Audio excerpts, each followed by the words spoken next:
بخاری اور مسلم دونوں میں حدیث ہے، نبی علیہ السلام نے فرمایا کوئی شخص محض اپنے اعمال کی بنیاد پر جنت، نمازیں اور عبادتیں تو اللہ تک پہنچنے کے لیے ہوتی ہیں، جو پہنچے ہوئے ان کو کیا ضرورت ہے؟ وہ پہنچے کتنے نہیں آگے جا کے پتہ لگے گا۔ آپ کے بابے ہیں جو کہتے ہیں جب تک ہم اس وقت تک جنت میں نہیں جائیں گے جب تک سارے مرید نہ لے جائیں۔ یہ پوائنٹ نوٹ کیا؟ ایویں جو کہتے ہیں تکے دی ضرورت ہے، میں خود ہی ایڈا اونچا ہاں تے چلو تھوڑی جی برکت سے شرک ختم کرنے کے لیے تھوڑی جی رحمت چاہیے ہے۔ جب تک میرے رب کی رحمت مجھے پوری طرح ڈھانپ نہ لے تو میں بھی جنت میں نہیں جاؤں گا۔ اس کا مطلب پتہ کیا ہے؟ تو پھر ہم کیوں نہ کہیں کہ بابوں کا خدا اور ہے اور کتابوں کا خدا اور ہے۔ یہ دیکھ لیں آپ، فرق دیکھیں اور سنیں۔ بخاری مسلم میں حدیث ہے، آمد ہو رہی ہے جیسے شاعروں کو آمد ہوتی ہے۔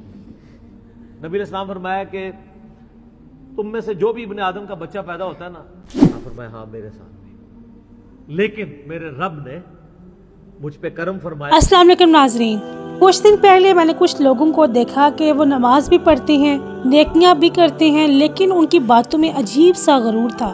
وہ کہتے ہیں کہ ہم تو نمازی ہیں، ہم تو نیک ہیں۔ تب میرے ذہن میں ایک سوال آیا، کیا نیکی واقعی انسان کو بڑا بنا دیتی ہے یا غرور ہمیں اندر سے کھوکھلا کر دیتا ہے؟ اسی سوچ میں تھی کہ اچانک انجینئر محمد علی مرزا صاحب کی ایک ویڈیو میری آنکھوں کے سامنے سے گزری اور یوں لگا جیسے یہ بات میرے ہی دل کی بات کر رہی ہو۔ سوچا اس پر ریئیکٹ دینا بنتا ہے، تو چلیے بنا ٹائم ویسٹ کیے ریئیکشن دیتے ہیں اپنا۔ بخاری اور مسلم دونوں میں حدیث ہے، نبی علیہ السلام نے فرمایا کوئی شخص محض اپنے اعمال کی بنیاد پر جنت اپنا میں اوپینین نہیں رکھوں جائے گی۔ گا۔ ایک صحابی نے کہا یا رسول اللہ آپ بھی؟ شکر ہے 295 سی نہیں دوئے گھڑا تنو شرم نہیں آندی؟ حضور نو مال دی کے ضرورت ہے، حضور دیتے ادنا غلامہ نو ضرورت نہیں ہوئے گی، وہ اللہ تک پہنچے نے۔ یہی کہتے ہیں نا، کہتے ہیں وہ نمازیں اور عبادتیں تو اللہ تک پہنچنے کے لیے ہوتی ہیں، جو پہنچے ہوئے ان کو کیا ضرورت ہے؟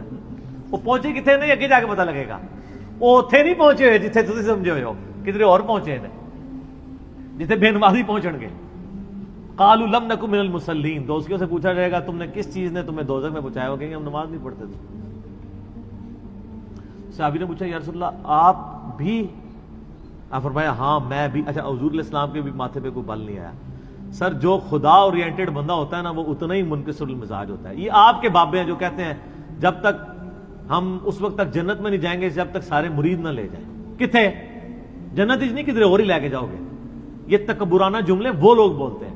اللہ کے نبی علیہ السلام نے اس بات کو پورے یعنی وثوق کے ساتھ بیان کیا۔ آپ یہ بھی کہہ سکتے تھے کہ ہاں میں بھی، لیکن الفاظ کیا ہیں؟ ہاں میں بھی اس وقت تک جنت میں داخل نہیں ہوں گا جب تک میرے رب کی رحمت مجھے ڈھانپ نہ لے۔ پورا احاطہ رحمت کا میرے اوپر ہوگا نا۔ یہ حضور کہتے ہیں چھوڑی بنو تو تھوڑی سی چاہیے دیا، میرے تو امال ہی بڑے اونچے ہیں۔ یہ پوائنٹ نوٹ کیا؟ ایویں جس کو کہتے ہیں تکے دی ضرورت ہے، میں خود ہی ایڈا اونچا ہاں تے چلو تھوڑی جی برکت سے شرک ختم کرنے کے لیے تھوڑی جی رحمت چاہیے ہے۔ اس سے شائبہ ہو سکتا تھا۔ آپ نے اپنے آپ کو کتنا نیچے لے گئے۔ جب تک میرے رب کی رحمت مجھے پوری طرح ڈھانپ نہ لے تو میں بھی جنت میں نہیں جاؤں گا۔ اس کا مطلب پتہ کیا ہے؟ کہ مجھے بھی رب کی بہت زیادہ رحمت کی ضرورت ہے۔ ہائے ہائے ہائے، امام الموحدین صلی اللہ علیہ وآلہ وسلم کوئی موقع نہیں جانے دیتے۔ تو پھر ہم کیوں نہ کہیں کہ بابوں کا خدا اور ہے اور کتابوں کا خدا اور ہے۔ یہ دیکھ لیں آپ، فرق دیکھیں اور سنیں۔ بخاری مسلم میں حدیث ہے، آمد ہو رہی ہے جیسے شاعروں کو آمد ہوتی ہے۔ نبی علیہ السلام فرمایا کہ تم میں سے جو بھی ابن آدم کا بچہ پیدا ہوتا ہے نا، ہر بچے کے ساتھ ایک فرشتہ ہوتا ہے اور ایک شیطان جن ہوتا ہے۔ فرشتہ اسے نیکی کی طرف بلاتا ہے اور جن برائی کی طرف۔ ایک صحابی نے کہا رسول اللہ آپ کے ساتھ بھی؟ ہائے ہائے ہائے، 295 سی نہ ہوئے تو کنیم ہو جانے۔ سوال تو بندہ پوچھ سکتا ہے، نہیں لگائی؟ آپ فرمایا ہاں میرے ساتھ بھی، لیکن میرے رب نے مجھ پہ کرم فرمایا اور اس شیطان کو مطیع کر دیا۔ اب میرے ساتھ جو شیطان اٹیچ ہے نا، وہ شیطان مجھے نیکی کی طرف ہی بلاتا ہے کیونکہ مسلمان ہو چکا ہے، یعنی جن جو ہے وہ۔ تو یہ پروٹوکول کس کا ہے؟ نبی صلی اللہ علیہ وسلم کا۔ کوئی شخص اللہ کے محبوب صلی اللہ علیہ وآلہ وسلم کے علاوہ یہ دعویٰ کر سکتا ہے کہ میرے ساتھ کوئی شیطان نہیں ہے، انشاءاللہ میں جو کہنا خیر ہی خیر ہے؟ کون یہ دعویٰ کر سکتا ہے؟ ہاں آپ یہ کہہ سکتے ہیں کہ میں جو قرآن سے بیان کر رہا ہوں یہ خیر ہی خیر ہے۔ یعنی مجھے لوگ کہتے ہیں نا یار یہ بڑے اعتماد سے بات کرتا ہے، اور میں اعتماد سے ذاتی بات تو نہیں کر رہا، میں اعتمادی اگر اس پہ اعتماد کھو دوں تو میرا تو ایمان ہی چلا جائے گا۔ اگر میں اتنے اعتماد سے کہتا ہوں ایاک نعبد و ایاک نستعین کا مطلب ہے صرف خدا کو ہی پکارنا ہے، کسی بابے کو بزرگ کو نہیں پکارنا، تو یہ میرا اعتماد ذاتی نہیں ہوتا، قرآن پہ ہوتا ہے۔ اگر یہ نہیں ہوگا نا تو میرا ایمان ہی ختم ہو جائے گا۔ آپ اپنے ایمان کو روئیں کہ آپ یہ پڑھ کے بھی بابوں کو پکار رہے ہیں۔ میرا اعتماد ذات پہ نہیں ہے، اللہ اور اس کے محبوب کی تعلیمات کے اوپر ہے، عز و جل و صلی اللہ علیہ وآلہ وسلم۔ فرق آپ دیکھیں نا، تو یہ نعوذ باللہ من ذالک کوئی اکڑ نہیں ہوتی ہے، بلکہ میرا ایمان کا تقاضا ہے۔ ایک مسلمان کو تو فخر یہ کہنا چاہیے کہ ہاں یہ قرآن میں لکھا ہے، میرا یہ عقیدہ ہے۔ اور جب وہ ہم عقیدے کی بات کرتے ہیں تو کہتے ہیں یار یہ بڑا، کہتے ہیں یار یہی گل صحیح ہے کہ باقی انہوں نہیں پتا۔ سر باقی تو کہانیاں کرا رہے ہیں، میں آیت پڑھ رہا ہوں۔ ہم پڑھتے ہیں ایاک نعبد و ایاک نستعین، آپ پڑھتے ہیں سن فریاد پیراں دے پیرا میری فریاد سنی کن تار کے ہو۔ تو فرق آپ دیکھ لیں کتنا فرق ہے۔ اچھا ہم کہتے ہیں قرآن میں لکھا ہے، اچھا کہتے ہیں پھر اے کیوں لکھا ہے؟ وہ قرآن اس نے نہیں لکھا ہے سن فریاد پیراں دے پیرا، ہمیں قرآن سے کوئی چیز بتائیں وہ ہم ضرور مانیں گے۔ تو ناظرین بہت زبردست ویڈیو تھی اور بہت انفارمیٹیو ویڈیو تھی اور دل کو جھنجھوڑنے والی ویڈیو تھی۔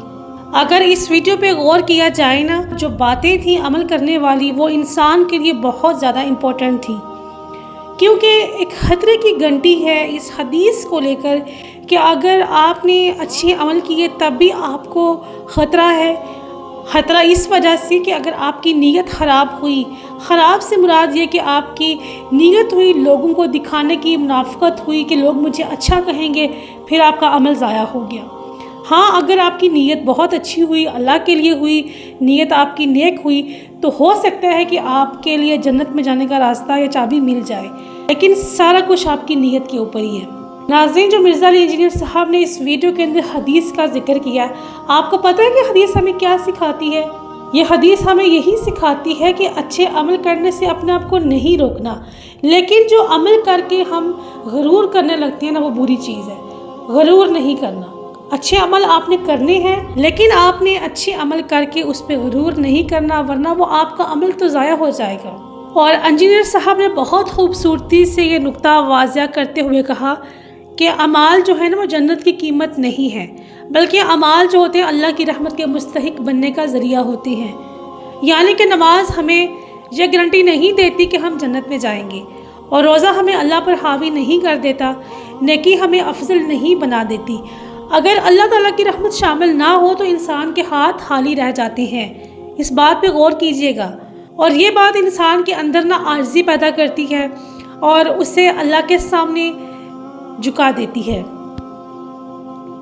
اسے یہی سکھاتی ہے کہ انسان نے عاجز رہنا ہے، متکبر نہیں بننا۔ اگر اس نے کوئی بھی اچھا عمل کیا ہے، کچھ بھی کیا ہے، لیکن اس پہ غرور نہ کرے وہ۔ اور جو اس ویڈیو کے اندر بات میں دل کو لگی وہ یہی تھی کہ ہم میں سے بہت سے لوگ نیکی کر کے دوسروں کو حقیر سمجھنے لگتے ہیں، اور کچھ لوگ جو ہوتے ہیں وہ گناہ کر کے اللہ کی رحمت سے مایوس ہو جاتے ہیں۔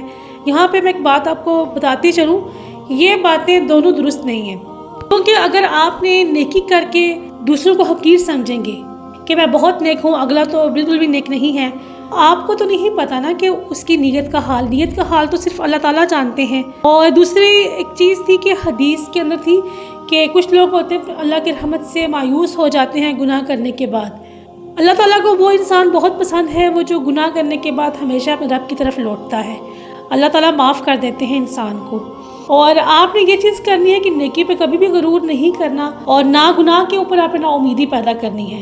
نیکی کر کے ہمیشہ اللہ کا شکر ادا کرنا ہے، اور اللہ سے یہی دعا کرتے رہنا ہے کہ یا اللہ اگر تو نے یہ توفیق دی ہے اور اس کو ضائع ہونے سے بچانا۔ گناہ ہو گیا ہے آپ سے تو بالکل بھی نا امید نہ ہوں، اللہ کی رحمت سے ہمیشہ پر امید رہیں، اللہ تعالیٰ سے توبہ استغفار کریں، معافی مانگیں، اللہ تعالیٰ انشاءاللہ معاف کر دیتے ہیں۔ اور لاسٹ میں صرف یہی کہوں گی کہ ہمیں نیکی اس لیے کرنی چاہیے کہ اللہ ہم سے راضی ہو، نہ کہ اس لیے کہ ہم جنت میں جائیں گے، یہ جنت کے حقدار بن جائیں گے۔ آج کی ویڈیو صرف یہی تک، کل ملتے ہیں ایک نئی ویڈیو میں ایک نئے ریئیکشن کے ساتھ۔ اپنا بہت سا خیال رکھیے گا، فی امان اللہ۔